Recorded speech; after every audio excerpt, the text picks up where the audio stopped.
हरिः ओम् श्री परमात्मने नमः।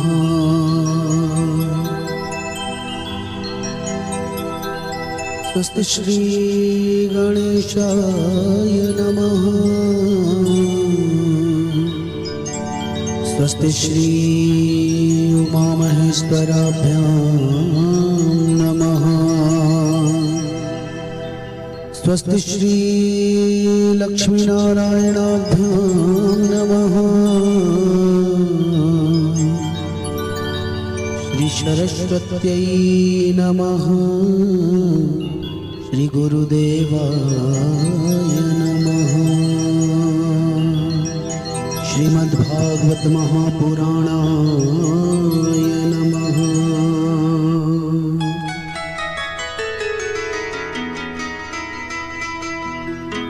वक्रतुंड महाकाय कोटिसूर्य समप्रभा निर्विघ्नं कुरु मे देव सर्वकार्येषु सर्वदा। सर्वमंगलमांगल्य शिवे सर्वार्थसाधिके शरण्ये त्र्यंबके गौरी नारायणी नमोस्तुते।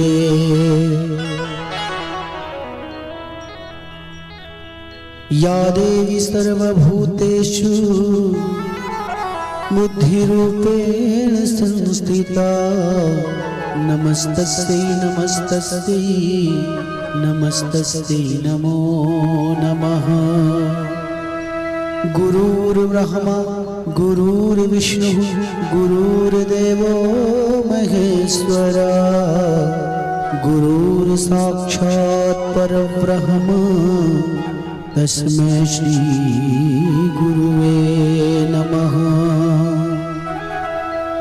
कर्पूरगौरं करुणावतारं संसारसारं भुजगेन्द्रहारं सदा वसन्तं हृदयारविन्दे भवं भवानी सहितं नमामि। सशंखचक्रं सकिरीटकुण्डलं सपीतवस्त्रं सरसीरुहेक्षणं सहारवक्षस्थलकौस्तुभश्रियं नमामि विष्णुं शिरसा चतुर्भुजम्। नमः परमहंसाय स्वादितचरणकमलचिन्मकरन्दाय भक्तजनमानसनिवासाय श्रीरामचन्द्राय। नीलाम्बुजश्यामलकोमलाङ्गं सीतासमारोपितवामभागं पाणौ महासायकचारुचापं नमामि रामं रघुवंशनाथं। कृष्णाय वासुदेवाय हरये परमात्मने प्रणतक्लेशनाशाय गोविन्दाय नमो नमः। सच्चिदानन्दरूपाय विश्वोत्पत्त्यादिहेतवे तापत्रयविनाशाय श्रीकृष्णाय वयं नुमः। वंशी विभूषितकरान्नवनीरदाभा पीताम्बरातरुणबिम्बफलाधरोष्ठा पूर्णेन्दुसुन्दरमुखादिरविन्द्रनेत्रा कृष्णात् परं किमपि तत्त्वमहं न जाने। मनोजवं मारुततुल्यवेगं जितेन्द्रियं बुद्धिमतां वरिष्ठं वातात्मजं वानरयूथमुख्यं श्रीरामदूतं शरणं प्रपद्ये। अतुलितबलधामं हेमशैलाभदेहं तनुजवनकृशानं ज्ञानिनामग्रगण्यं सकलगुणनिधानं वानराणामधीशं रघुपति प्रिय भक्तं वातजातं नमामि। रघुपति प्रिय भक्तं वातजातं नमामि। देयं सदा परिभवग्नमभीष्टदोहं तीर्थास्पदं शिवविरञ्चिनुतं शरण्यं विद्यार्थिहं प्रणतपालभवाब्धिपोतं वन्दे महापुरुष ते चरणारविन्दम्।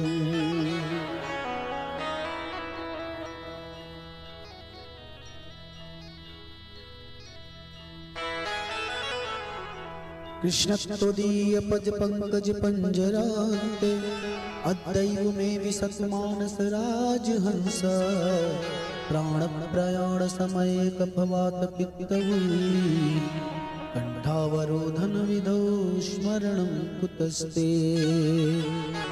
जयति पराशरस्सुः सरस्वती हृदयनन्दनो व्यासः यस्यास्य कमलगलितं वाङ्गयमृतं जगत्पिबति। नारायणं नमस्कृत्य नरं चैव नरोत्तमं देवीं सरस्वतीं व्यासं ततो जयमुदीरये। गौराङ्गं रसमयं नित्यं रसाचार्यरसोत्सुकं श्रीपूज्य गुरुदेवाख्यं सद्गुरुं प्रणमाम्यहम्। जड़ चेतन जग जीव जत सकल राममय जान बंदों सबके पद कमल सदा जोरि जुग पान सदा जोरि जुग पान। भक्ति भक्त भगवंत गुरु चतुर नाम बपुए तिनके पद वंदन किए ना सही विघ्न अनेक। श्री राधा मेरी स्वामिनी मैं राधे जू को दास जन्म जन्म मोह दीजियो श्री चरणन में वास। राधे तू बड़ भागिनी कौन तपस्या की तीन लोक कारण करण है तुम्हारे आधी। जय जय श्री राधा रमण जय जय नवल किशोर जय गोपी चित चोर प्रभु जय जय माखन चोर जय गोपी चित चोर प्रभु जय जय माखन चोर। बोली राधा माधव सरकार की जय। बोली भागवत भगवान की जय। बोली लक्ष्मी नारायण भगवान की जय। बोली श्री सुखदेव भगवान की जय। श्रीमद् भागवत महापुराण की जय। या जगन्नाथ भगवान की जय।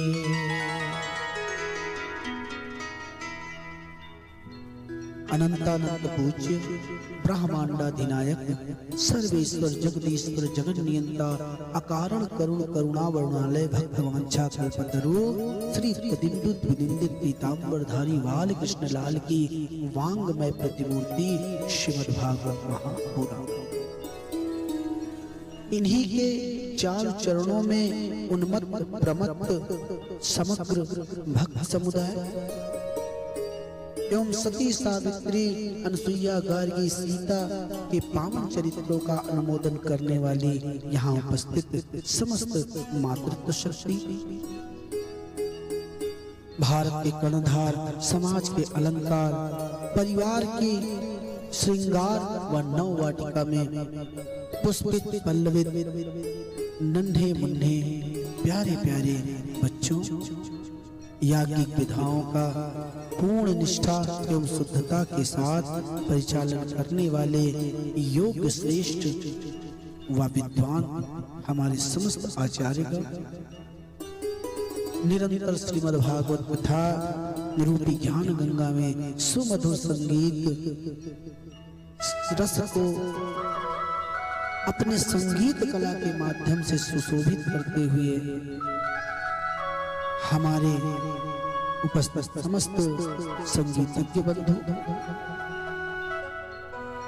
जिनके मन में इस कथा के प्रति विशेष रुचि है, ऐसे इस कथा के आयोजक प्रायोजक प्रबंधक हमारे मुख्य यजमान, उनका समस्त परिवार और उनके समस्त सहयोगीगण यहाँ पर नगर ग्राम क्षेत्र आदि दूर दराज से चलकर उपस्थित हुए सम्मानित सामाजिक विद्वत श्रोता महानुभावों का कथा श्रवण हेतु आगमन पर स्वागत है। एक साथ सबका स्वागत। आज हम सभी श्रीमद् भागवत कथा के द्वितीय दिवस में प्रवेश करने जा रहे हैं और जैसा कि मंच के शास्त्र परंपरा के अनुसार हम सभी जानते हैं कि कथा के शुभारंभ से पहले मन वाणी जीभा को पवित्र करने के लिए भगवत नाम संकीर्तन का आश्रय लेना चाहिए। अच्छा, क्यों लेना चाहिए? क्योंकि कहते हैं भगवान की एक दासी है माया, सारे जग को रही नचाए हरि माया जादूगर। ये माया ही है जो हर किसी को नचा रही है। दिन प्रतिदिन व्यक्ति निरंतर इसी में अपने सुबह से लेकर शाम तक, शाम से रात तक बस माया को जुटाने में लगा हुआ है। जबकि जिस माया के पीछे हम सभी पड़े हुए हैं, ये माया किसी के काम आने वाली नहीं है। इस माया में केवल 3 ही चीजें हैं जो निरंतर हमें सताती रहती हैं। क्या है? बोले तृष्णाएं। कौन कौन सी तृष्णाएं हैं? बोले सुत वित लोक ईशणा तीन, कही के मत इन कितना मलिनी। ऐसा कौन है इस संसार में जिसे ये तीनों नहीं सताते? इसलिए करना क्या है? बोले अगर इन तीनों तृष्णाओं का अंत करना चाहते हैं तो भगवत नाम संकीर्तन का आश्रय लेना पड़ेगा। क्यों? क्योंकि प्रभु की माया का एक नाम है नर्तकी, और ये नर्तकी समस्त संसार को नचाती रहती है। बोले इससे अगर कोई ज्यादा परेशान करे तो हम क्या करते हैं? है उसे दंड देते हैं। बहुत ज्यादा परेशान करे तो मन करता है कि क्यों ना इसे उल्टा टांग दे। यही करता है। प्रभु की माया हमें निरंतर सताती रहती है, इसलिए वो जब हमें सताए तो उसे उल्टा टांग देना चाहिए। और जब आप उसे उल्टा टांगेंगे तो यही नर्तकी का उल्टा क्या हो जाएगा? बोले कीर्तन। और तब इसी कीर्तन का आश्रय लेकर, इसी कीर्तन का सहारा लेकर हम भगवत प्राप्ति करते और इन तीनों प्रकार की तृष्णाओं से मुक्त हो जाए। इसलिए आइए हम सभी इन तीनों तृष्णाओं को मुक्त करने वाला वो नाम, वो भगवत नाम का आश्रय लें जो प्रभु से हमें मिलाने वाला है। क्या है वो? बोले कि जो तू मिटाना चाहे जीवन की तृष्णा, जो तू मिटाना चाहे जीवन की तृष्णा, जो तू मिटाना चाहे जीवन की तृष्णा, सुबह शाम बोल बंदे कृष्ण कृष्ण कृष्णा, सुबह शाम बोल बंदे कृष्ण कृष्ण कृष्णा।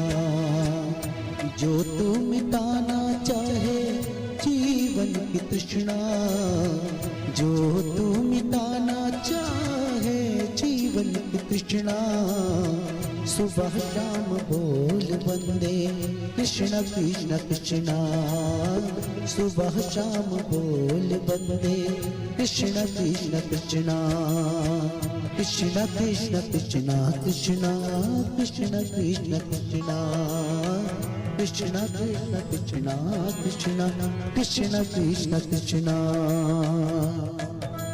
प्रेम से गाइए, तालियों की सेवा देते हुए बोले भक्त वत्सल भगवान की जय हो।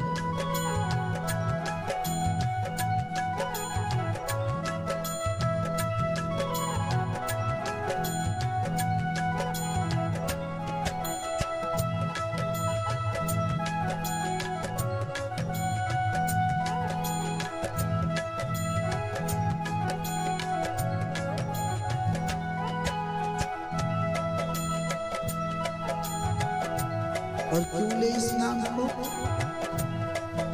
संत कहते हैं कृष्ण नाम पावन पावन, कृष्ण नाम प्यारा प्यारा, कृष्ण नाम पावन पावन, कृष्ण नाम प्यारा प्यारा, जो न बोले कृष्णा कृष्णा जग से वो हारा हारा, जो न बोले कृष्णा कृष्णा जग से वो हारा हारा।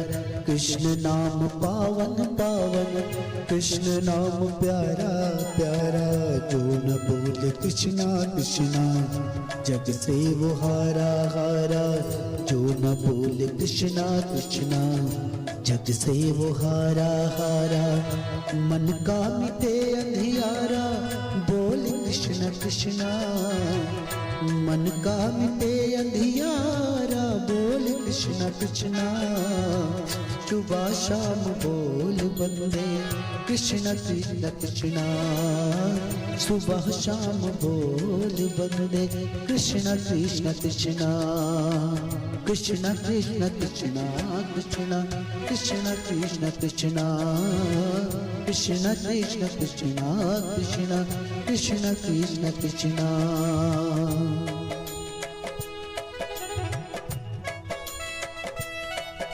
भाव के साथ तालियों की सेवा देते हुए गाइए।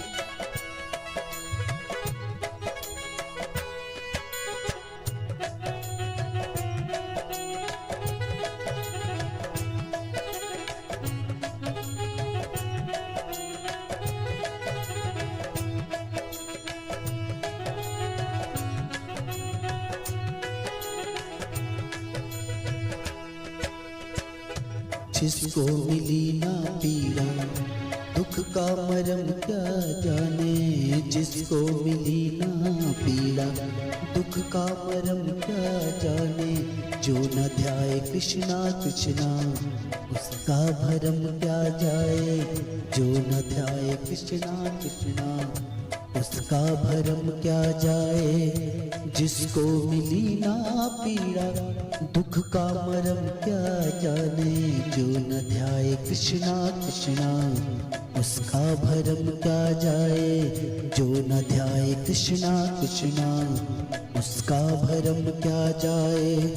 चाहे अगर उजियारा, चाहे अगर उजियारा बोल कृष्ण कृष्णा, चाहे अगर उजियारा बोल कृष्ण कृष्णा, सुबह शाम बोल बंदे कृष्ण कृष्ण कृष्णा, सुबह शाम बोल बंदे कृष्ण कृष्ण कृष्णा, कृष्ण कृष्ण कृष्णा कृष्ण कृष्ण कृष्ण कृष्णा, सुबह शाम बोल बंदे कृष्ण कृष्ण कृष्णा।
प्रेम से गाइए। छोड़ दे भटकना दर दर, छोड़ दे अहम का घेरा, छोड़ दे भटकना दर दर, छोड़ दे अहम का घेरा। भूल जा जगत के वैभव, सब है दुखों का डेरा। भूल जा जगत के वैभव, सब है दुखों का डेरा। छोड़ दे भटकना दर दर, छोड़ दे अहम का घेरा। भूल जा जगत के वैभव, सब है दुखों का डेरा। भूल जा जगत के वैभव, सब है दुखों का डेरा। फिरे काहे मारा मारा, बोल कृष्ण कृष्ण। फिरे काहे मारा मारा, बोल कृष्ण कृष्ण। सुबह शाम बोल बंदे, कृष्ण कृष्ण कृष्ण। सुबह शाम बोल बंदे, कृष्ण कृष्ण कृष्ण। कृष्ण कृष्ण कृष्ण कृष्ण, कृष्ण कृष्ण कृष्ण। कृष्ण कृष्ण कृष्ण कृष्ण, कृष्ण कृष्ण कृष्ण। जो तू मिटाना चाहे जीवन की तृष्णा, जो तू मिटाना चाहे जीवन की तृष्णा। सुबह शाम बोल बंदे, कृष्ण कृष्ण कृष्ण। सुबह शाम बोल बंदे, कृष्ण कृष्ण कृष्ण। कृष्ण कृष्ण कृष्ण कृष्ण, कृष्ण कृष्ण कृष्ण। कृष्ण कृष्ण कृष्ण कृष्ण, कृष्ण कृष्ण कृष्ण। कृष्ण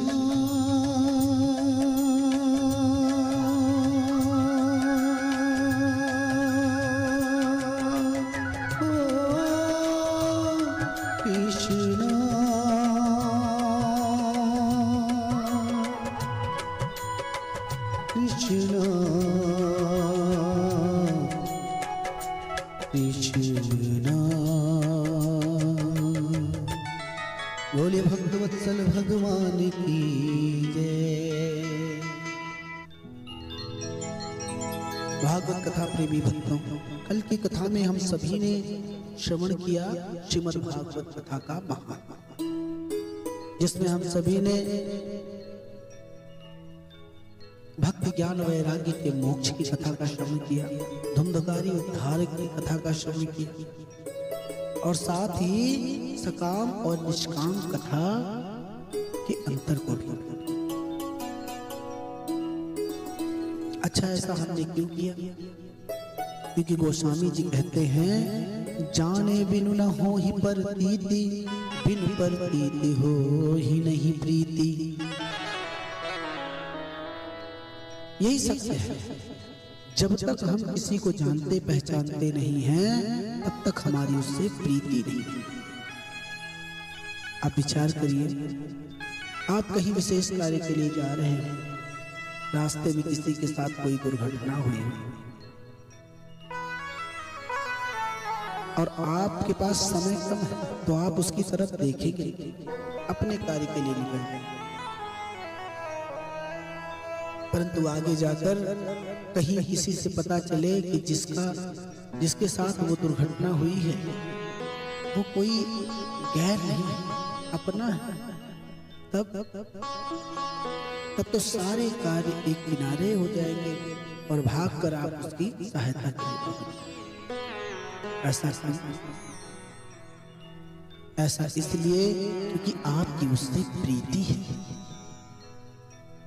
आप उसे जानते पहचानते। और बोले ये प्रीति होगी कब? जब तक किसी को जानेंगे नहीं तब तक उससे लगाव नहीं होगा, और जब तक लगाव नहीं होगा तब तक प्रीति नहीं होगी। ऐसे प्रीति बिना नहीं भक्ति दृढ़ाई, जिन खगेश जल के चिकना। ठीक उसी जैसे जल पर चिकनाई हमेशा ऊपर ही रहती, हल्की ही रहती, वैसे ही प्रीति भी दृढ़ नहीं होती, हल्की ही रहती।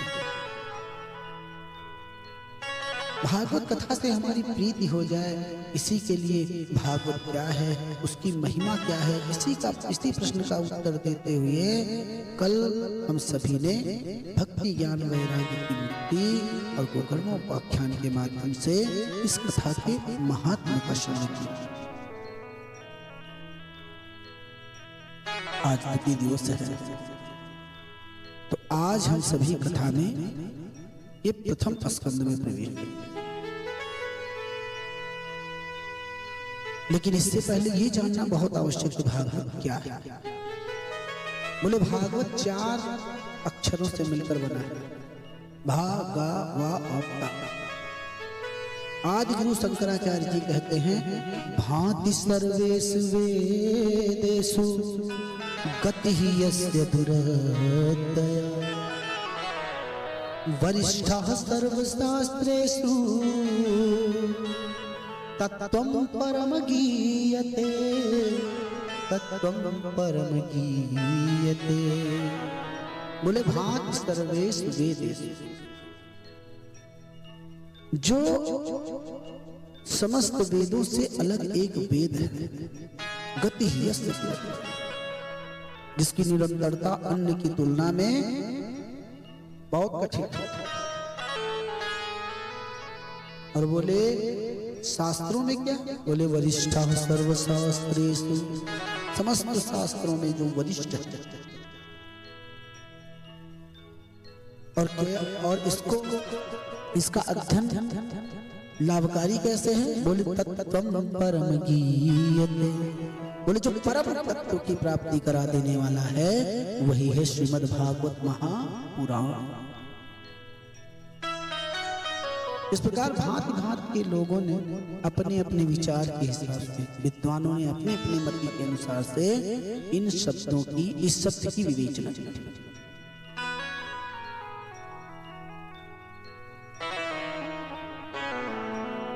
श्रीमद् भागवत कथा के माध्यम से हमने किया कि इसके प्रताप से महान पापी भी, महान से महान कुकर्मी भी मोक्ष की प्राप्ति कर करते हैं, वो लोग धाम की प्राप्ति करते हैं। ऐसी कथा का शुभारंभ करने से पूर्व, प्रथम स्कंद में प्रवेश करने से पूर्व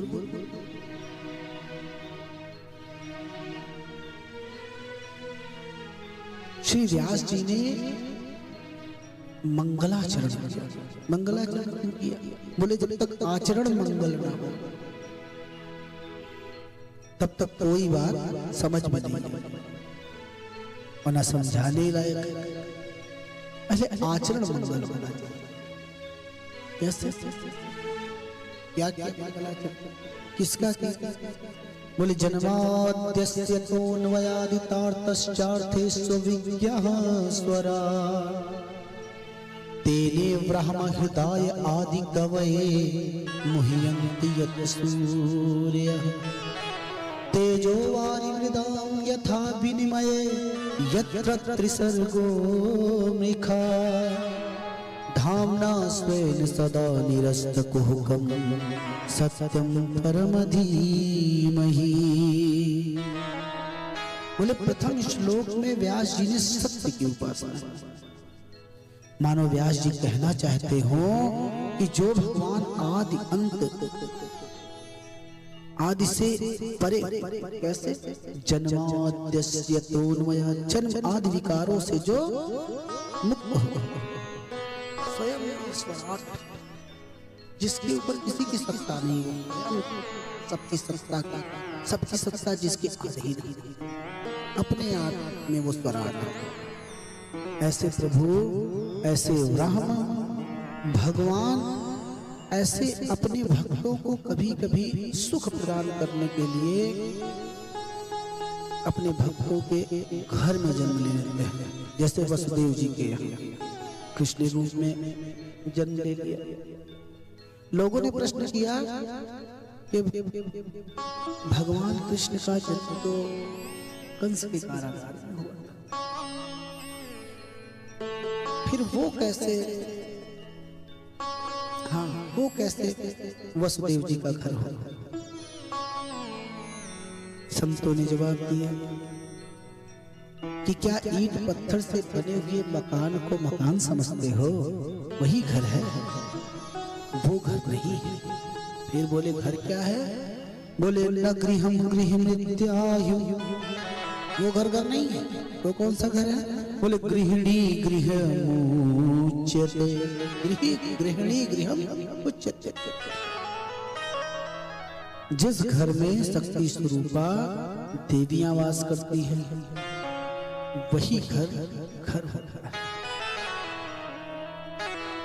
भले ही वसुदेव जी कंस के कारागार में रहे, परंतु उनके साथ उनकी धर्मपत्नी देवकी जी भी साथ में ही थी।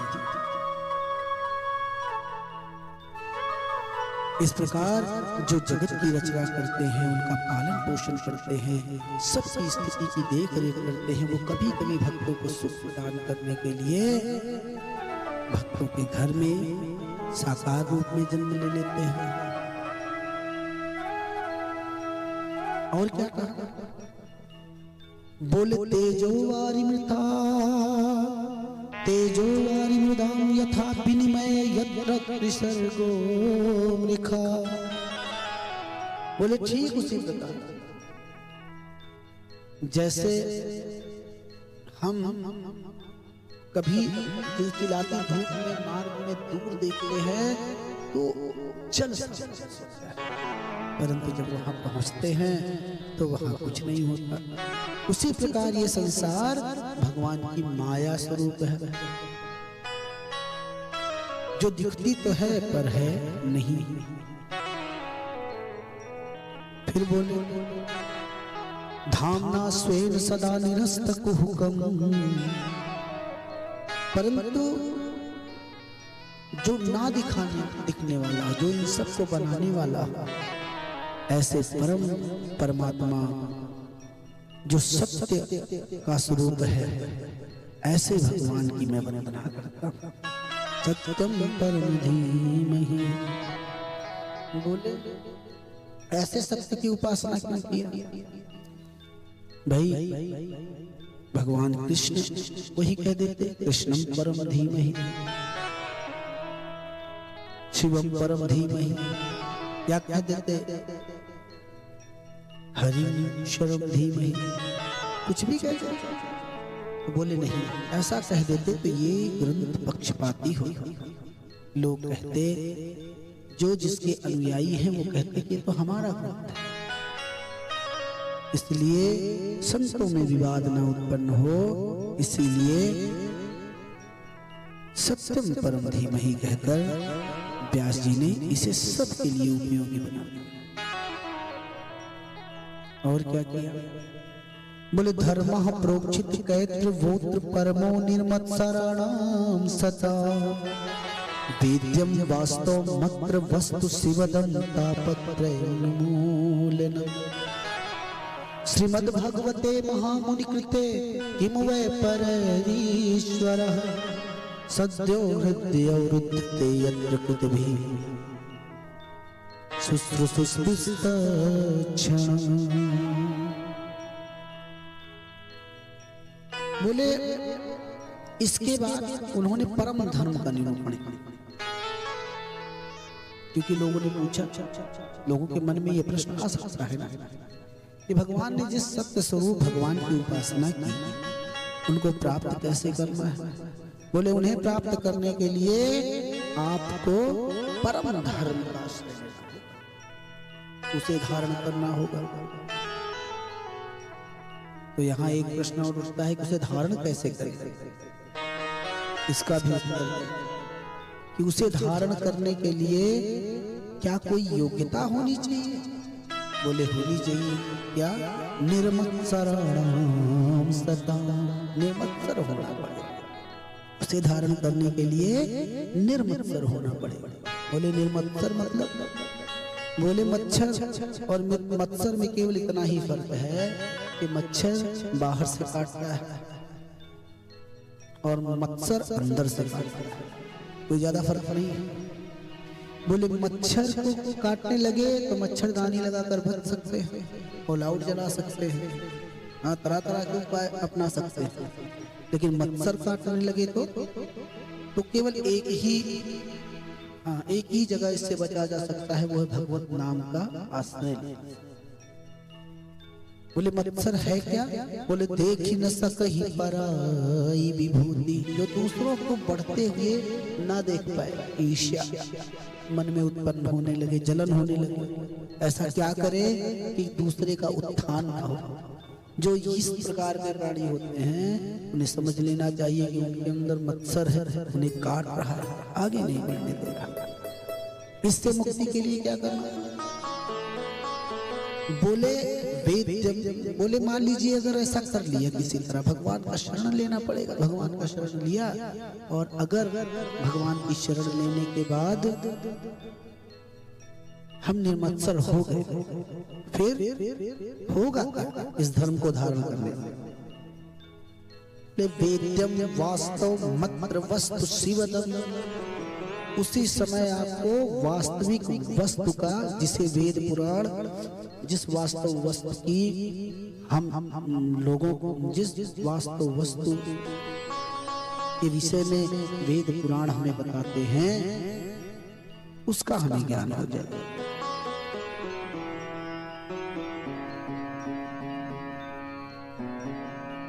बोले ज्ञान तो हो जाएगा, फायदा क्या होगा? तो बोले तापत्रय उन्मूलन, तीनों प्रकार के तापों का उन्मूलन हो जाएगा। कल बताया था, दैहिक दैविक भौतिक ताप, तीनों तापों का। जब शरीर को कष्ट मिले दैहिक, जब प्राकृतिक आपदा मिले तो दैविक, और जब किसी विषय वस्तु की चाह हो और उसके द्वारा हमें कष्ट मिले तो भौतिक। इन तीनों तापों का समूल नष्ट हो जाएगा, उन्मूलन हो जाएगा। ये सब तीनों ताप नष्ट हो जाएंगे। बोले ये परम धर्म धारण तो कर लेंगे, लेकिन मिलेगा कहाँ? बोले श्रीमद् भगवते महामुनि कृते, महामुनि श्री वेद व्यास जी ने जिस श्रीमद् भागवत कथा की रचना की है उसी में मिलेगा, और कहाँ मिलेगा? किम वै परीश्वर, बोले उसको धारण करते ही होगा क्या? बोले तुरंत सद्यो हृदय अवरुद्धते यत्र कृतभिः, तुरंत भगवान आके आपके हृदय में अवरुद्ध हो जाएंगे।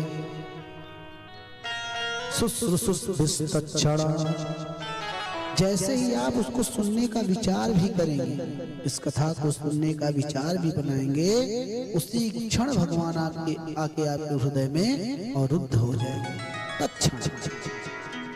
अच्छा बोले अगर अवरुद्ध होने का क्या मतलब? मतलब जैसे अभी आप यहाँ बैठे हैं तो आप अपनी इच्छा से बैठे, जब चाहे आ जा सकते हैं, और यहीं पर अगर चारों तरफ से बंद कर दिया जाए, आप आए तो अपनी इच्छा से, लेकिन जा न सके अपनी इच्छा से, तब बोले यही है अवरुद्ध। तो भगवान ऐसे में आकर हृदय में अवरुद्ध हो जाते हैं।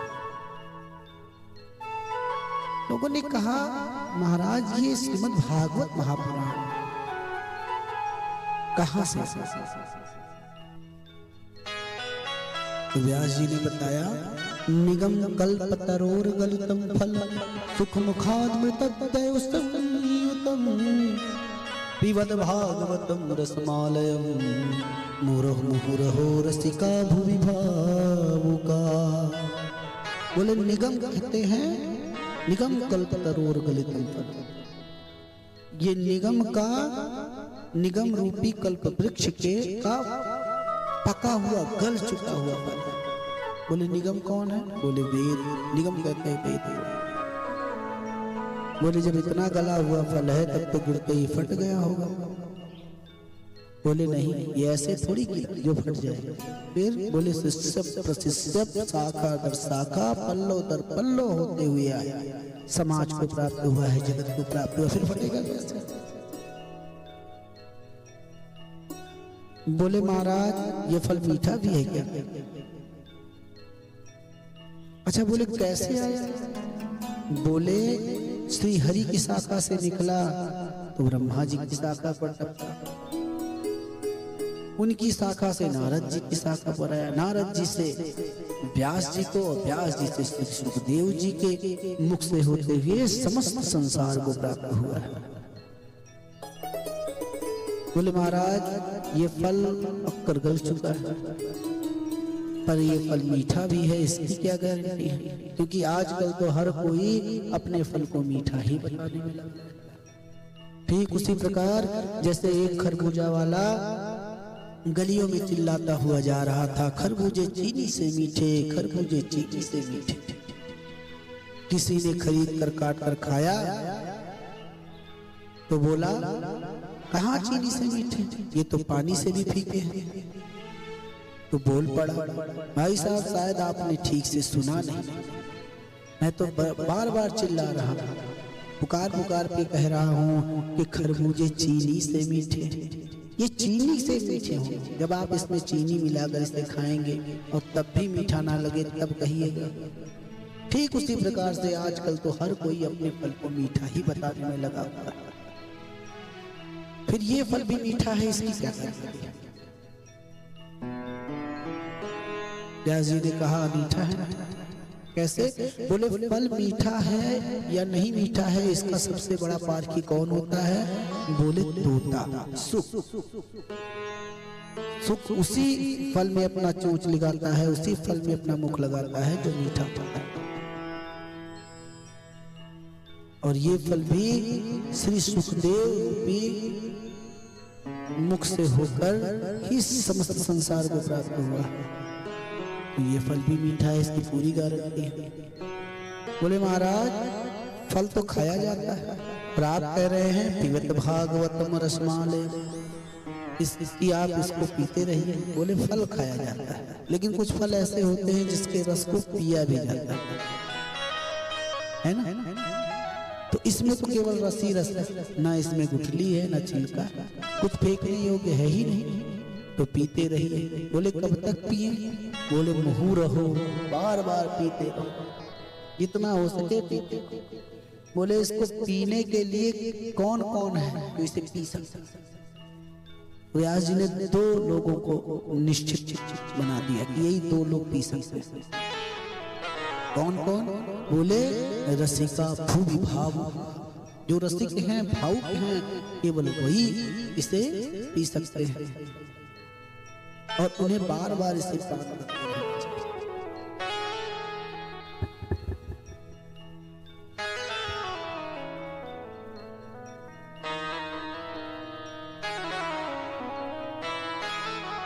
इस प्रकार श्रीमद् भागवत कथा के महत्व को समझाते हुए इस कथा का शुभारंभ कहां से शुभारंभ हो रही है? वहीं जहां 88,000 सौनकादि ऋषि सूत जी से प्रश्न कर रहे हैं। नैमिषे निमिषक्षेत्रे ऋषयः सौनकादय सत्रम स्वर्गाय लोकाय सहस्र सम्मासत।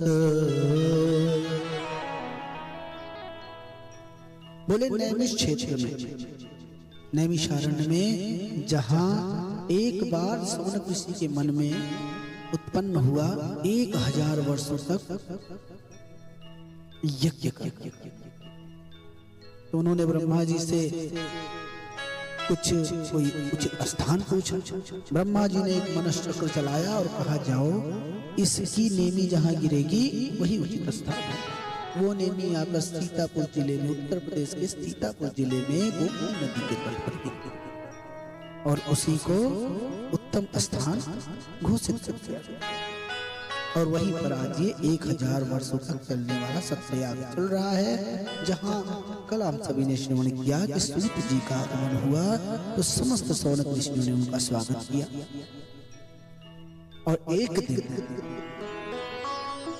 उसी बीच समस्त ऋषियों ने सुबह सुबह स्नान ध्यान करके उनको व्यास गद्दी पर आसीन करके पुनः उनका पूजन करके उनसे प्रश्न, क्या प्रश्न किया? त्वया खलु पुराणानि सेतहासानि चानघ आख्यातान्यप्यधीतानि धर्मशास्त्राणि यान्युत। बोले आपने इतिहास, पुराण और धर्म शास्त्रों का विधि पूर्वक अध्ययन किया है महाराज। उसकी व्याख्या करने में भी आप कुशल हैं, क्योंकि आप सूत जी व्यास के शिष्य हैं। इसलिए हम आपसे कुछ धर्म विषयक प्रश्न का उत्तर और उनसे 6 प्रश्न किए। वो 6 प्रश्न जिन पर पूरी श्रीमद्भागवत कथा आधारित है। कौन कौन सा प्रश्न है? बोले किम श्रेयः शास्त्र सारः स्व अवतारः प्रयोजन किम कर्म केवतारश्च धर्मः कः शरणं गतः।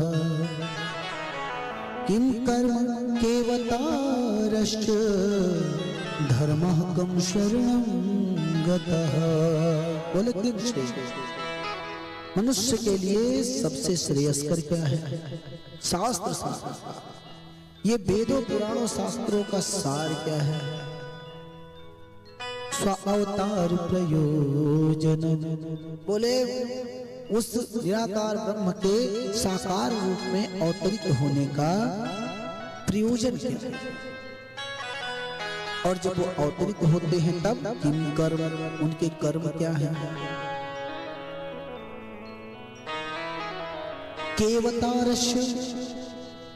और कुछ लोग कहते हैं कि रामकृष्ण 2 अवतार हुए, कुछ कहते हैं कि कल की वाराह परशुराम सहित दशावतार हुए। तो कुल उनके कितने अवतार हुए? और अंतिम प्रश्न में पूछा कि धर्म कम शरणं गतः। जब वो अवतारी पुरुष अपने समस्त कार्यों को पूर्ण करके धराधाम छोड़कर अपने लोक में चले जाते हैं, तब धर्म किसकी शरण में जाता है? धर्म कम शरण।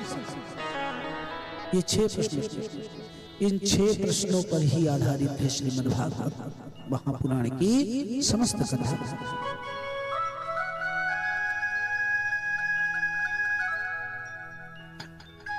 सूत जी प्रसन्न हो गए इस प्रश्न को सुनकर। उनका ये प्रश्न, इस प्रश्न का उत्तर सूत जी उन्हें दें उससे पूर्व उन्होंने क्या किया? उन्होंने अपने गुरुपुत्र का ध्यान किया, जो इस कथा के सर्वश्रेष्ठ वक्ता श्री शुक्र। और कैसे ध्यान कर रहे हैं? किस समय का ध्यान कर रहे हैं? उस समय का ध्यान कर रहे हैं, उस समय का ध्यान कर रहे हैं जब श्री सुखदेव जी का जन्म। उनके जन्म के विषय में बस इतना ही यहाँ आया हुआ। यम प्रवजंत मनुपेत मपेत कृत्यम द्वैपायनो विरह कातर राजुहाव पुत्रेत तन्मयतया सर्वो भिनेन्दु। पुत्रेत तन्मयतया सर्वो भिनेन्दु तम सर्वभूत हृदयं मुनिमानतोष। बोले अच्छा यही वो है। श्री सुखदेव जी की चर्चा केवल इतने में आई, उनके जन्म की, जबकि अन्यत्र पुराणों में उनके जन्म की और भी चर्चा आई है। जैसे हरिवंश पुराण आदि में आई है। क्या कहता है? आइए थोड़ा सा उनके जन्म के विषय की थोड़ी सी कथा का श्रवण करके आगे बढ़ते हैं। इस कथा की नींव उस समय पड़ी जब नारद जी भोलेनाथ का दर्शन करने के लिए कैलाश पर उतरे, परंतु भोलेनाथ वहां नहीं थे। वहां पर अकेले मैया रानी थी। वहां अकेली मैया रानी थी। माता पार्वती को अकेला देखकर उन्होंने पूछा, मैया भोलेनाथ कहाँ? मुझे उनसे कुछ पूछना था। मैया ने कहा, मुझे से पूछ लीजिए। बोले मैया आप बता पाएंगे? बोले क्यों नहीं बता पाऊंगी? ऐसा क्या है जो भोलेनाथ को पता है मुझे नहीं पता? सब कुछ तो भोलेनाथ ने मुझे बता रखा है। हम दोनों में इतना प्रेम है नारद जी कि लोग जिस मंत्र का जाप नृत्य करते हैं उसे गुप्त रखते हैं, परंतु बाबा ने तो उसे भी मुझे बता रखा। बोले ऐसा है तो ठीक है भैया, आप ही बता दो। बोले क्या, पूछिए। नारद जी ने कहा भगवान भोलेनाथ ने जो अपने गले में मुंड की माला पहन रखी है, वो माला में जो मुंड है वो किसके हैं? ये सुनते ही मैया के चेहरे का भाव बदल गया। अब कभी सिर खुजलाती तो कभी हाथ में, कभी इधर देखती तो कभी उधर देखती, समझ ही नहीं पा रही थी। अब जो पता हो तो बताए, पता ही नहीं था। नारद बाबा ने कहा शायद मैया आपको ये पता नहीं। ठीक है मैया, कोई बात नहीं, मैं चलता हूँ, मेरा काम होगा, मैं चलता हूँ। भोले बाबा से पुनः कभी आकर पूछो। मैया ने कहा घोर बेइज्जती हो गई, आज तो घोर बेइज्जती हो गई। नारद जी चले गए। अच्छा, कुछ लोग नारद जी को कहते हैं कि उनका एक नाम है कलह प्रिय। नारद जी तो कुछ लोग मानते हैं कि नारद जी का काम ही है लड़ाना। जहाँ कहीं लड़ाई ना होती हो, अगर नारद जी पहुंच जाए तो वहां लड़ाई लगवा ही देते हैं। अच्छा, उनके अनुयायियों की भी कमी नहीं है। हाँ, कहीं भी चले जाइए उनका अनुसरण करने वाले बहुत से लोग मिल जाएंगे। नारद की उपाधि मिली रहती हो। ऐसे ही एक बाबा थे, उनको नारद जी की उपाधि मिली थी। एक बार एक सेठ से मिलने गए। सेठ जी ने कहा, सेठ जी की नई नई शादी हुई थी। सेठ जी ने कहा महाराज हमारी दंपत्ति को भी सेवा का अवसर दीजिए। बोले ठीक है। चले गए घर तक। सेठ ने अपनी पत्नी से कहा कि देवी इनकी सेवा करो, और कुछ काम दुकान का शेष रह गया है, मैं उसे पूर्ण करके अभी तुरंत आता हूं।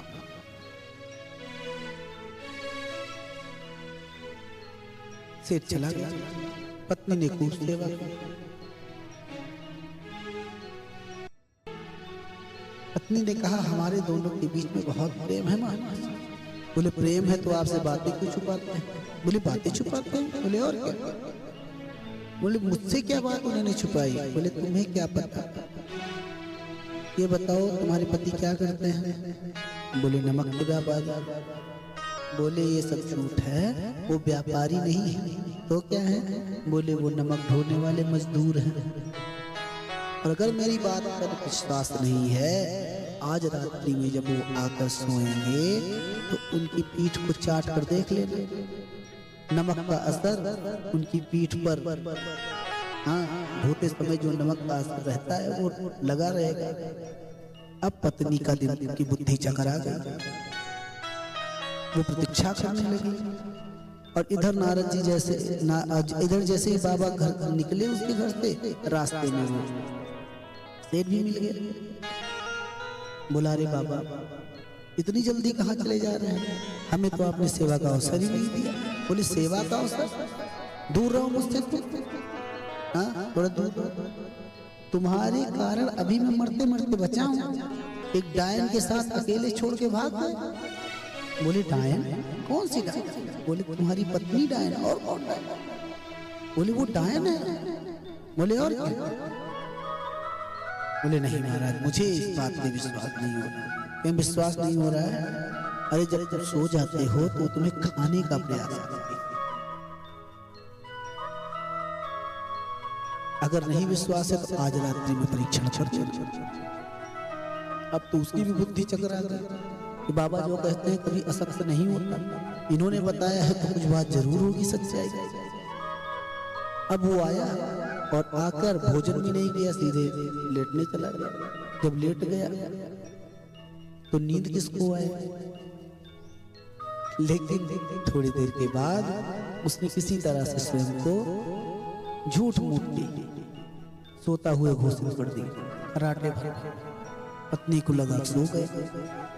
झट से गई, शर्ट को ऊपर उठाया और पीठ को चाटने लगी। जैसे चाटना प्रारंभ किया, पति को लगा कि ये तो सही में डायन है, मुझे खाने आ गया। अब उछल के इतनी दूर जाके खड़ा और पति पत्नी में वो भयंकर युद्ध प्रारंभ हुआ कि उसको बचाने के लिए, उसको खत्म करने के लिए उन्हीं बाबा को फिर से आना पड़ा समझाने के लिए। तो ऐसा भी हो जाता है, लेकिन ऐसा है नहीं। नारद जी के लिए कोई कुछ भी क्यों ना कहे, लेकिन कहते हैं जिसकी कही हुई बात कभी रद्द नहीं होती है, वही है नारद।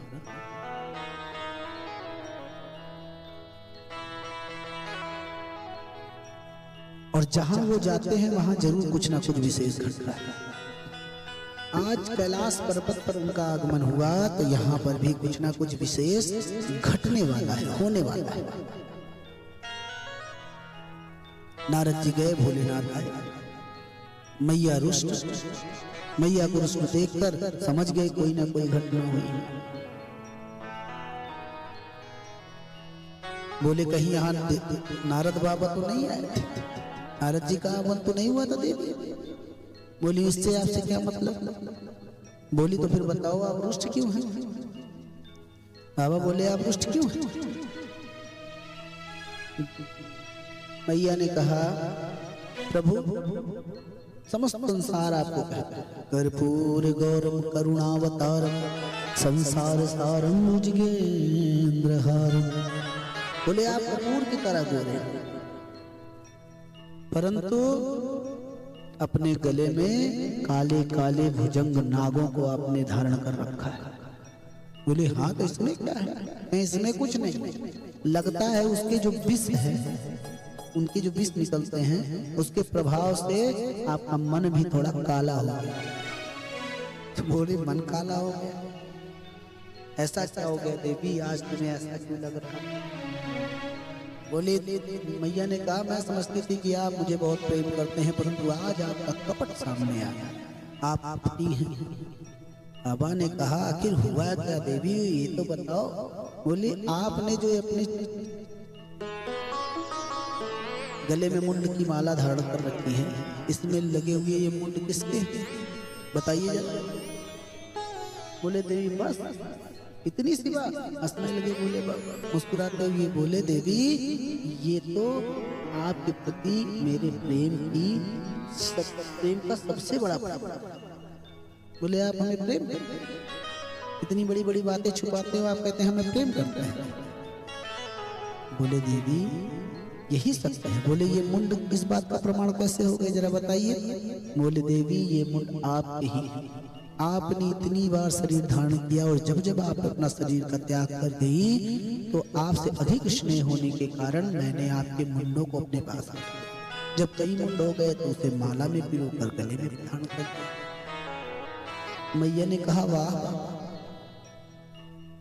गजब, अच्छा ये बताइए मेरे इतने जन्म हो चुके? बोले हाँ। बोले मेरे इतने जन्म हो गए और आप वही के वही हैं, आपने कौन सी अमरवती छान रखी है बाबा? बाबा ने कहा मैंने अमर कथा सुन रखी है। बोले वाह बाबा, मैं तो समझती थी कि आप कपटी, परंतु आप तो महाकपटी निकली। अरे आपने अकेले अकेले ही इतनी बड़ी अमर कथा का श्रवण कर लिया, मुझे बताया तक नहीं।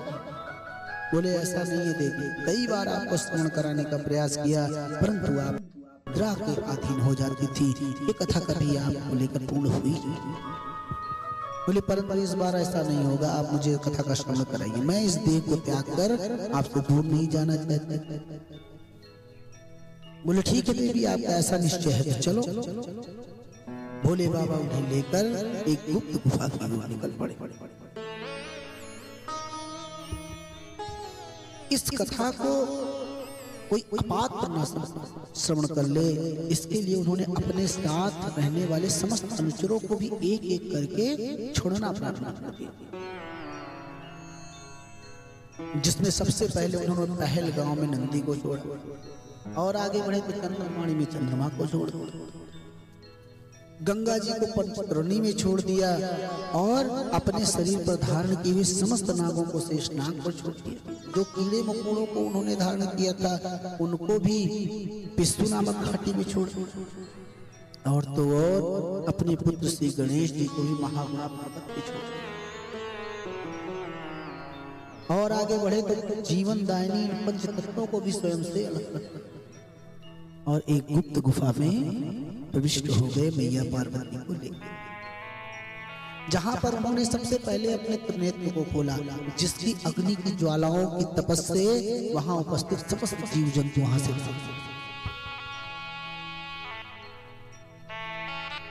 परंतु एक अंडा जो वहीं पड़ा रहा। अब अंडा तो भाग के जा नहीं सकता। भोले बाबा ने त्रिशूल को वहां की रखवाली के लिए नियुक्त कर दिया। बोले बिना मेरी आज्ञा के कोई अंदर नहीं आना चाहिए। त्रिशूल भैया खड़ा हो गया। अब मैया पार्वती को सामने बिठाकर भोले ने कथा सुनाना प्रारंभ किया और बोले देवी, जिस प्रकार कथा कहानी सुनाते समय बच्चे हुंकारी भरा करते हैं वैसे ही आप भी हुंकारी भरिए। हाँ, हुंकारी जानते हैं ना आप लोग? अच्छा, आज के बच्चे नहीं जान सकते। क्यों? क्योंकि पहले नानी, दादा दादी, नाना नानी, मामा मामी, चाचा चाची, माता पिता सभी ऐतिहासिक पौराणिक कहानियों को सुनाया करते थे बच्चों को। परंतु आज इन सब की जगह तो मोबाइल ने ले रखी है। माता पिता को कोई कार्य करना होता है तो मोबाइल चला देते हैं बच्चे के। हाँ, ना बच्चे के लिए माता पिता के पास समय है, ना नाना नानी। वो अलग मोबाइल में व्यस्त है, वो अलग मोबाइल में व्यस्त है। ये व्यस्तता चल रही है फिलहाल। हम पहले ऐसा होता था, जब बच्चों को कहानियां सुनाई जाती थी तो उनसे हुंकारी भरने को कहा जाता था। जब हुंकारी बंद हो जाती थी तो जान जाते थे कि बच्चा सो गया। यही यहाँ भोलेनाथ ने कथा प्रारंभ की। मैया से बोले कि आप हुंकारी भरिए, क्योंकि मैं आंखें बंद करके ही कथा। भोले बाबा समाधि में चले गए। समाधि में जाके कथा सुनाए जा रहे हैं। मैया भी कथा का श्रवण कर रही है। उस अमर कथा का ऐसा प्रभाव हुआ कि जो चल गया था, जो अंडा, उसमें भी प्राण आ गया। उसमें से एक सुख का बच्चा बाहर आ गया और बाहर आकर वो भी उड़ तो सकता नहीं था, तो बैठे बैठे कथा का श्रवण ही कर रहा था, सुनते सुनते। अच्छा, सुख की एक विशेषता होती है, उसको जैसा सिखा दीजिए वैसे तो मैया पार्वती हुंकारी भर रही थी। सुनते सुनते उसे भी हुंकारी भरना आ गया, वो भी हुंकारी भरने लगा, सीख गया हुंकारी भरना।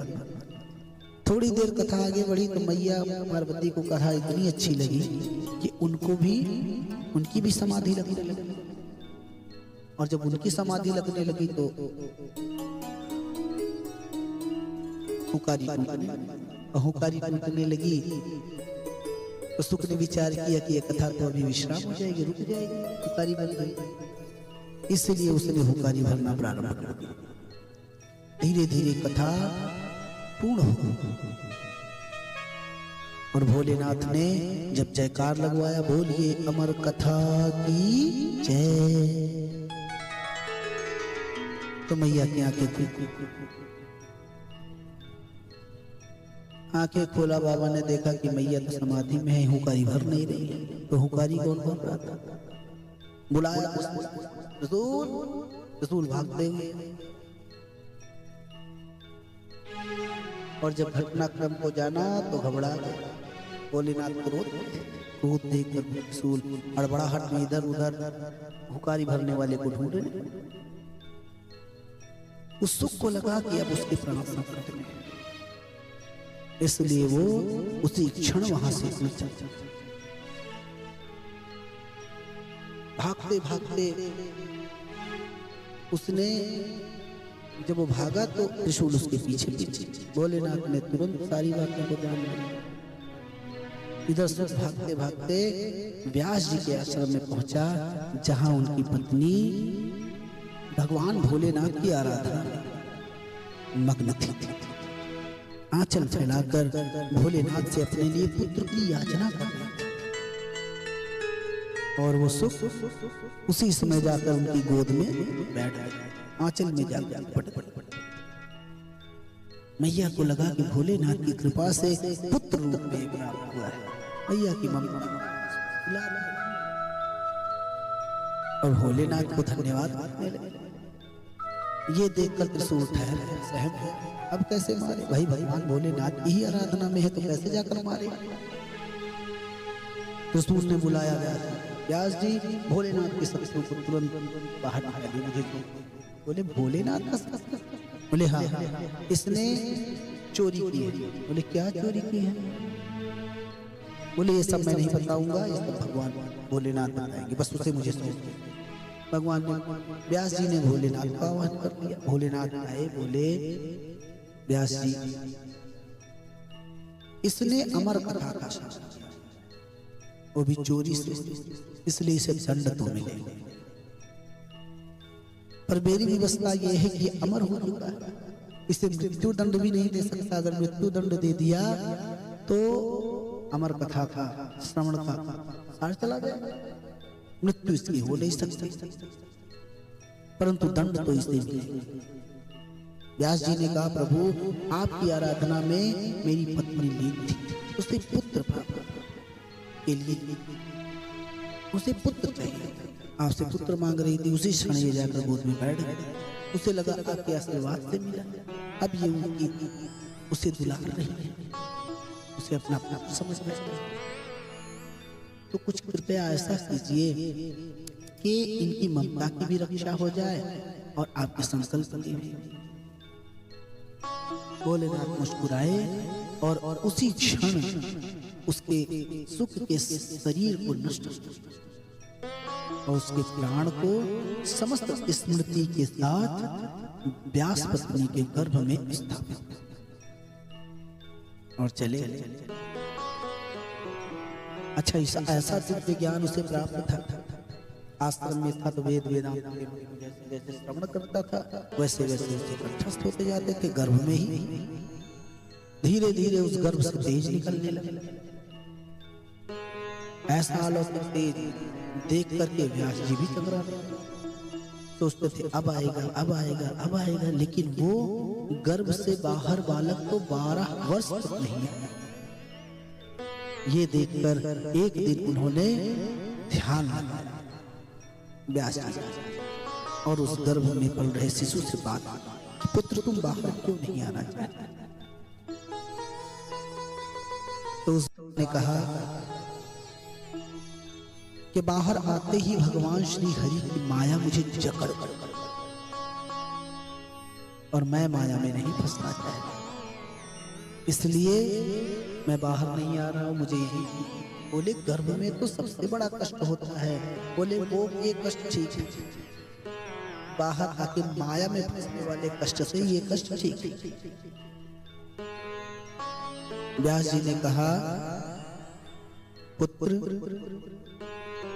तुम्हारी माता को बड़ा कष्ट हो रहा है। बोले अगर ऐसा है तो माता के कष्ट से निवारण के लिए आप कोई उपाय करिए कि मुझे माया ग्रस्त। बोले ये कैसे हो सकता है? बोले अगर भगवान नारायण आकर के स्वयं मुझे वरदान दें कि उनकी माया मुझे नहीं सताएगी, उनकी माया का असर मुझ पे नहीं होगा, तब मैं व्यास जी ने भगवान श्री हरि की आराधना की। भगवान श्री हरि आए, उन्होंने उस बालक को आशीर्वाद दिया और आशीर्वाद दिया तो बालक बाहर आते ही 12 वर्ष के बालक के रूप में परिवर्तित हो गए और परिवर्तित होते ही जैसे ही वन की ओर जाने लगा व्यास जी विरासत से कातर हो गए। और यही दृश्य है जिसका अवलोकन श्री सुखदेव जी कर रहे हैं। यम प्रवजंत मनपेतमपेत कृत्यं द्वैपायनो विरह कातर राजुहाव।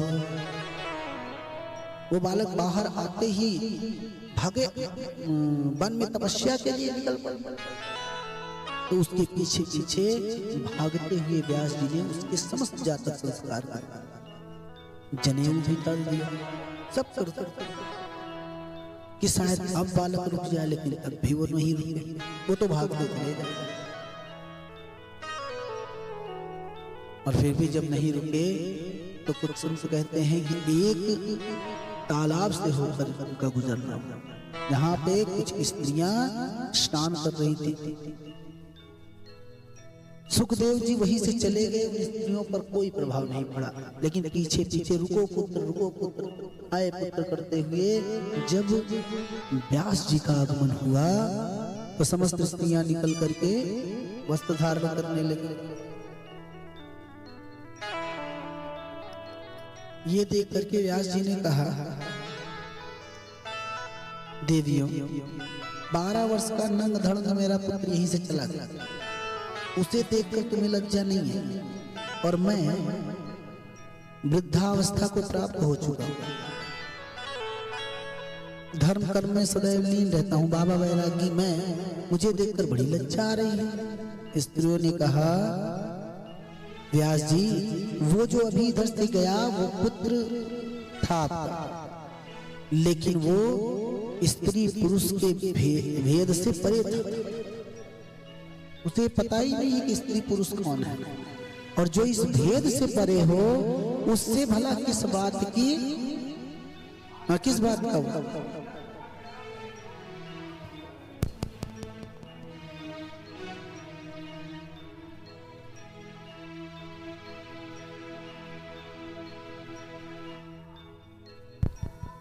जो स्त्री पुरुष के भेद से परे हो उससे भला कैसे, परंतु आप अभी इससे परे नहीं हैं, क्योंकि अभी भी आप अपने पुत्र मोह में हाय पुत्र करते हुए उसके पीछे पीछे दौड़ रहे हैं, इसलिए आपसे लज्जा करना बनता है। व्यास जी को बात समझ में आ गया, लेकिन पुत्र का मोह था ही ऐसा। अरे भाई, यहाँ किसी का भी पुत्र से दूर हो जाए तो उसके उसके मोह में वो पड़ ही जाता है। फिर व्यास जी का तो ये इकलौता था, जब वो छोड़कर जाएगा तो व्यास जी कैसे भी रास्ते पार। फिर भी जो हुआ तो हुआ, आगे बढ़े। जब फिर भी आगे बढ़े तो वृक्षों से रहा सुखदेव जी की तरफ से तन्मय हो गए, बोल पड़े, तन्मय होकर बोल पड़े। क्या बोला? वृक्षों ने कहा, व्यास जी कहाँ चले जा रहे हैं? एक पुत्र आपका धर्म के पथ पर संसार के लिए जा रहा है, संसार का हित करने जा रहा है, आप समाज के लिए अपना एक पुत्र नहीं दे सकते? हमें देखिए, हम तो हंसते हंसते अपने जाने कितने पुत्रों को समाज को प्रदान कर देते हैं, आप अपना एक पुत्र नहीं दे सकते? व्यास जी को बात समझ में आ गई, और यहां से व्यास जी इसी क्षण का आज अवलोकन कर रहे हैं, और श्री सुखदेव जी का वो प्रणाम करके अब उन्होंने सौनक ऋषियों के प्रश्नों का उत्तर देना प्रारंभ किया। कौन कौन से प्रश्न? पहला, किम श्रेय, मनुष्य के लिए सबसे श्रेयस्कर क्या है? उत्तर दे, कृष्ण भक्ति ही परम श्रेय, भगवान श्री कृष्ण की भक्ति ही है जो परम श्रेयस्कर है। दूसरा, शास्त्र सारः, बोले वेद पुराण शास्त्रों का सार क्या है? बताया क्या? श्रीमद् भागवतम शास्त्र, बोले श्रीमद् भागवत शास्त्र जो है यही वेद पुराणों का शास्त्र है, का सार, वेद पुराणों का यही शास्त्र। बोले स्व अवतार प्रयोजनम। तीसरा प्रश्न कि वो निराकार ब्रह्म साकार रूप में अवतरित क्यों है, उसके आने का प्रयोजन क्या है? तो बोल दिए गीता में भगवान ने इसका उत्तर दिया। यदा यदा हि धर्मस्य ग्लानिर्भवति भारत अभ्युत्थानम् अधर्मस्य तदात्मानं सृजाम्यहम्। बोले जब जब धर्म की हानि होती है तब तब धर्म को पुनः स्थापित करने के लिए, पुनः उसका उद्भव करने के लिए भगवान अवतरित होते हैं। तो चौथा प्रश्न कर लिया किम कर्म, उस अवतारी पुरुष के कर्म क्या है? बोले परित्राणाय साधूना विनाशाय च दुष्कृता धर्म संस्थापनार्थाय संभवामि युगे युगे। बोले साधु संतों की रक्षा के लिए, दुष्टों का विनाश करने के लिए, धर्म को पुनः स्थापित करने के लिए भगवान भूमि पर बाहर। गोस्वामी जी ने भी कहा अपने शब्द, जब क्या कहा, जब जब हो ही धर्म के हानि बाढ़ही असुर अधम अभिमानी। जब जब हो ही धर्म कर हानि बाढ़ही असुर अधम अभिमानी। तब तब धरी प्रभु विविध शरीरा, तब तब धरी प्रभु विविध शरीरा। हरहि कृपा निधि, हरहि कृपा निधि सज्जन पीरा। हरहि कृपा निधि सज्जन पीरा।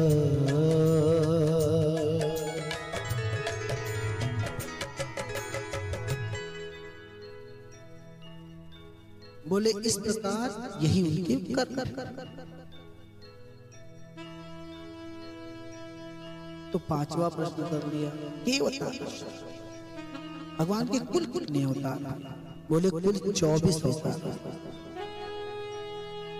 जिसका अभी हम एक एक करके कथा के माध्यम से। बोले अंतिम प्रश्न कि जब भगवान धराधाम को छोड़कर अन्य लोग को गए तो धर्म कम शरण गता, धर्म किसकी शरण? बोले भगवान जब धराधाम को छोड़कर गए तो यही प्रश्न उद्धव जी ने भी भगवान से किया जब जाना कि प्रभु आपके जाने के बाद धर्म कहाँ जाएगा? भगवान के शरीर से एक अलौकिक तेज निकला और श्रीमद् भागवत महापुराण में समा गया। यही कारण है कि हम अन्यत्र पुराणों को पुराण या महापुराण कहकर संबोधित करते हैं, परंतु भागवत जी को हम सभी भागवत भगवान कहकर संबोधित करते हैं। बोलिए भागवत भगवान की जय। इस प्रकार से सौनक ऋषियों ने कहा, सौनक ऋषि से सौनक ऋषियों ने सूत जी इस सृष्टि का इसकी रचना करने वाले ब्रह्मा जी कैसे उत्पन्न हुए? सूत जी ने कहा सृष्टि के भगवान के मन में लोक फल स्वरूप सबसे पहले उस महातत्व ने स्वयं पुरुष रूप धारण किया, एक ऐसा रूप जिसमें 10 इंद्रियां, एक मन था, पंचभूत थे और 16 थे। और फिर उन्होंने जल में ही योग निद्रा का आश्रय लिया। यस्यां भसि शयानस्य योग निद्रां वितन्वतः, योग निद्रा का आश्रय लिया। और तब उन्होंने प्रथम व्यक्ति को उत्पन्न किया। किसे? बोले नाभि हृदयाम्बुजादासी ब्रह्मा विश्व सृजापति, इस विश्व की रचना करने के लिए उन्होंने ब्रह्मा जी को अपने नाभि कमल से जिस पर ब्रह्मा जी, मैं कौन हूँ, मुझे किसने प्रकट किया, इस तरह के जाने कितने उनके मन में प्रश्न, जिसके कारण वो चारों दिशाओं में बहुत जल्दी जल्दी तीव्र गति से चारों देखने लगे, तो उनके हर दिशा में एक एक मुख हो गए। इससे उन्हें और आश्चर्य हुआ। फिर उन्होंने विचार किया कि जिस कमल से वो उत्पन्न हुए हैं, इसकी जो नाल है, ये जहां से भी आई होगी वही उनको जन्म देने वाला भी उपस्थित हो, इसलिए वो उसी की नाल में प्रविष्ट हो गए। करोड़ों वर्षों तक उसी में भटकते, परंतु उसका और छोर प्राप्त नहीं हुआ, तो पुनः बाहर आ गए। जब बाहर आए तो उन्हें दिव्य वाणी सुनाई दी। कौन सी? उस वाणी में उन्हें 2 अक्षर सुनाई दिए, हिंदी वर्णाक्षर का 16वां और 21वां अक्षर। कौन सा है? 16वां है ता और 21वां है पा। बोले तप करो। ब्रह्मा जी आदेश पाया, तप करने लगे। इस प्रकार ब्रह्मा जी की उत्पत्ति हुई। सौनक ऋषि ने पूछा सूत जी से कि सूत सूत महाभाग वदनो वदतां वरा कथां भगवती पुण्या यदा भगवान इच्छुकः कथां भागवती पुण्या यदा भगवान इच्छुकः। बोले कथां भागवती पुण्या। हे सूत जी, आप भक्तों में श्रेष्ठ हैं। न सिर्फ श्रेष्ठ है बल्कि आप बहुत भाग्यशाली भी हैं। कृपा करके श्री सुखदेव जी ने जो भगवत कथा परीक्षित को श्रवण कराई थी, उस कथा का श्रवण कराइए। हमें ये बताइए कि इस कथा की रचना कैसे, किसने की?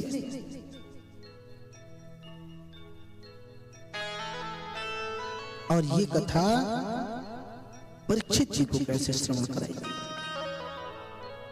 सूत जी ने कहा कि एक बार व्यास जी के मन में बड़ा असंतोष, चिंतित थे। उसी समय नारद जी का आगमन। नारद जी ने उनके असंतोष का कारण पूछा, तो व्यास जी ने कहा कि मैंने 4 वेदों की रचना की। वेद को 4 भागों में विभाजित किया,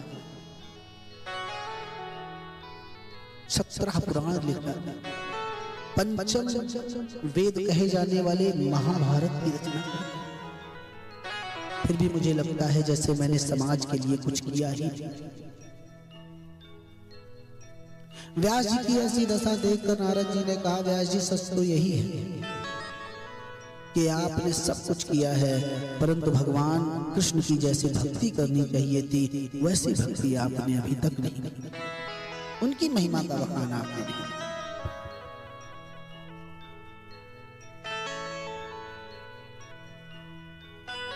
व्यास जी, उनकी महिमा का बखान जितना किया जाए कम है।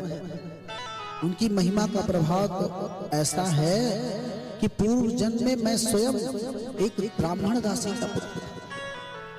मेरी आयु 5 वर्ष की थी।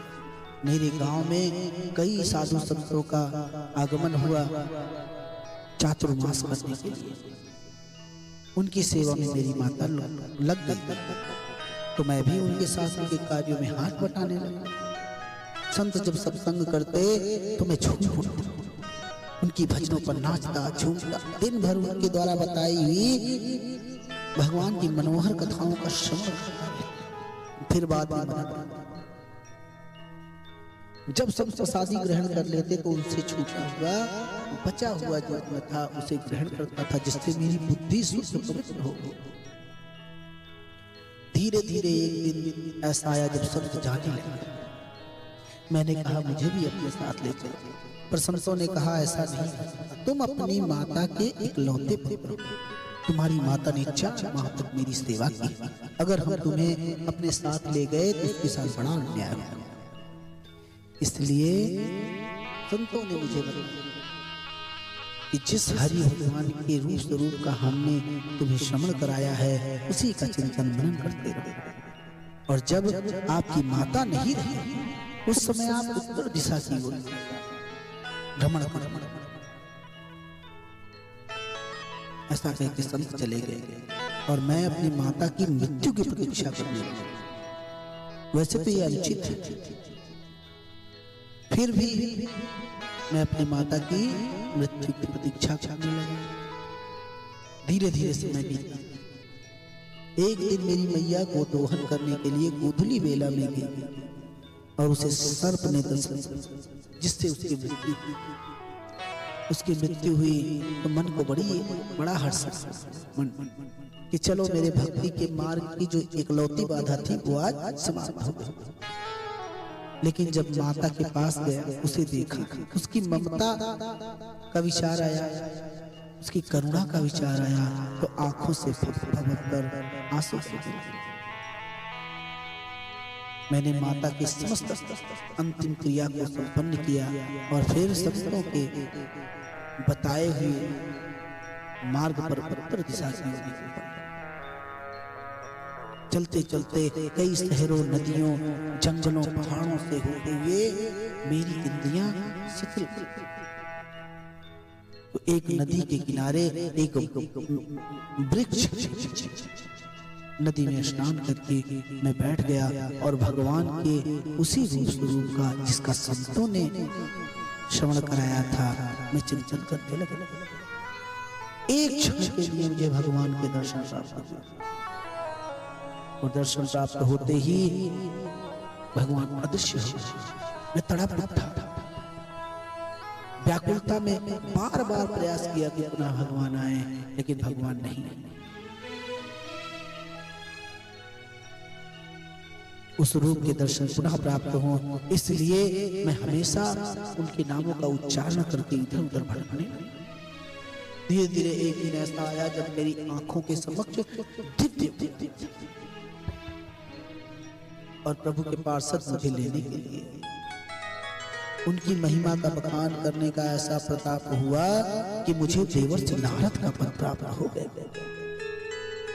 आज मैं बिना रोक टोक के समस्त लोगों में उनकी कृपा से विचरण करता रहा। और तो और व्यास जी, मुझे भगवान ने ये वीणा दी, नाम है देवदत्त।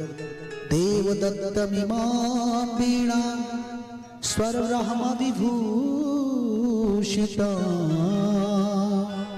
मूर्छित्वा हरि कथा गायमानश्चराम्यहम्। भगवान की कृपा से ये देवदत्त नाम की वीणा मुझे प्राप्त हुई, जिसमें केवल एक ही स्वर बजता है, वो है ब्रह्म। मैं उसी स्वर को बजाते हुए भगवत नाम का गुणगान करते हुए हमेशा विचरण करता रहता। नारद जी ने कहा, व्यास जी आप तो निष्पाप हैं, आपके मन की शांति का बस यही उपाय है, आप भगवान की महिमा का पाठ करने वाले पुराण की रचना करते हैं।